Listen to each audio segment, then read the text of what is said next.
ایک اور چیز آتی ہے خواتین میں عموماً، وہ کہتی ہیں ہم اسٹریٹ فارورڈ ہیں، جو میرے دل میں ہوتا ہے وہ میں زبان پہ کہتی ہوں. کیسے کہنا ٹھیک ہوتا ہے؟ یہ وہی میں کہنے لگی تھی کہ اس کا بہت معذرت کے ساتھ یہ بد اخلاقی ہے. اس کو ہم اسٹریٹ فارورڈ کے لبادے میں اپنی بد اخلاقی کو چھپا لیتے ہیں. یہ بد اخلاقی ہے کہ فلاں کو تیار ہونا نہیں آتا، فلاں کو چلنا نہیں آتا، فلاں میرے شوہر نے مجھے کبھی پیسے نہیں دیے. کوئی بھی آپ جملے دیکھ لیں، ابھی وہی بات ہے کہ کتنے یہ معاشرے میں جملے عام ہیں.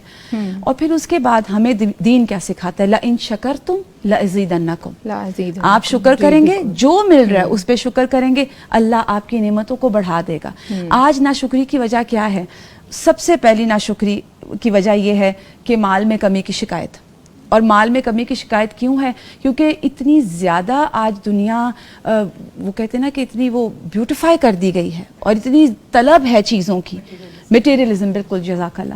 تو اس کی وجہ سے ہمیں ہوتا ہے کہ ہم وہ سٹینڈرڈ نہیں میٹ کر پا رہے جو ہم چاہتے ہیں. اس کی وجہ سے پھر خواتین عموماً شوہروں کو پریشان بھی کرتی ہیں. بیگ عام نہیں چاہیے، برانڈڈ چاہیے. اب وہ برانڈ والا نہیں ملا لیکن بیگ مل رہا ہے، اس پہ تسلی نہیں ہے، اس پہ ہم خوش نہیں ہیں. لیکن اب چونکہ یہ نہیں چاہیے، وہ چاہیے تھا، اب وہ نہیں آیا تو ناراضگی. اب دیکھیے چھوٹی چھوٹی چیزیں ہیں نا. پھر اس میں سب سے بڑی شیطان کی سب سے بڑا جو وار ہے نا کہ وہ ہم اپنے نفس کی پیروی جب کرتے ہیں، ڈیزائرز. میری ڈیزائرز جو پوری نہیں ہوں تو پھر ہم شوہر کو ٹف ٹائم دیں. انتہائی ناپسندیدہ چیز ہے.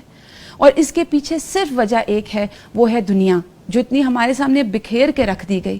اور دنیا میں آگے بڑھنے کے پیچھے وجہ کیا ہے؟ مقابلے بازی، تاکہ میری چیز دوسری سے اچھی ہو.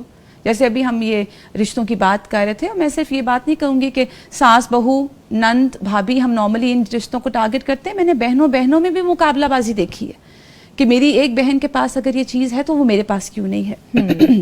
چھوٹے چھوٹے بچوں میں بھی آ رہی ہے بالکل. تو ان چیزوں میں پھر اس کی وجہ سے زبان میں زور آ جاتا ہے. کیوں؟ کیونکہ آپ کی اندر فرسٹریشن بلڈ اپ ہو رہی ہے. آپ وہ دنیا کی چیزیں پوری نہیں کر پا رہے، اور وہ ساری فرسٹریشن کس پہ نکل رہی ہے؟ جو سارا دن کما رہا ہے، کوشش کر کے آپ کی ضرورتیں پوری کر رہے ہیں. پھر جب ایک بھی چھوٹی موٹی ضرورت پوری نہیں ہوئی تو انسانوں کا ناشکرا ہو جائے، تو جو انسانوں کا ناشکرا ہوگا وہ اللہ کا کبھی بھی شکر گزار ہو نہیں سکتا نا. تو ہمیں پھر پازیٹیو ہو جانا چاہیے. ہم نے وہ دیکھنا جو ہمارے پاس ہے، ہم اس کو دیکھیں، نہ کہ ہم ہر وقت اس پہ غم کریں جو نہیں ہے. اور مجھے اتنی پیاری کل یہ بات لگ رہی تھی، یہ جو حدیث آپ صلی اللہ علیہ وسلم نے عورتوں کو تو بتا دیا لیکن مردوں کو آپ صلی اللہ علیہ وسلم نے کر کے دکھایا کہ آپ نے گھروں میں کیسے ہونا ہے.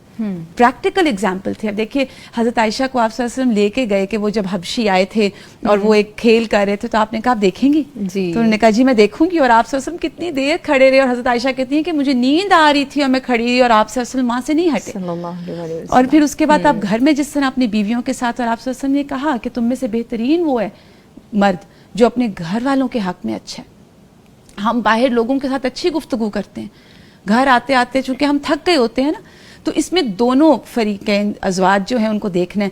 بیوی ان کو وارم ویلکم کرے کیونکہ وہ تھکے ہوئے آ رہے ہیں، ان کی تھکاوٹ کو سوچے، اور وہ آتے ہوئے سوچیں کہ ٹھیک ہے جو گھر میں ہے وہ بھی کام ہی کر رہے ہیں. تو وہ دونوں چیزیں جو ہیں وہ وائس ورسا چلتی ہیں.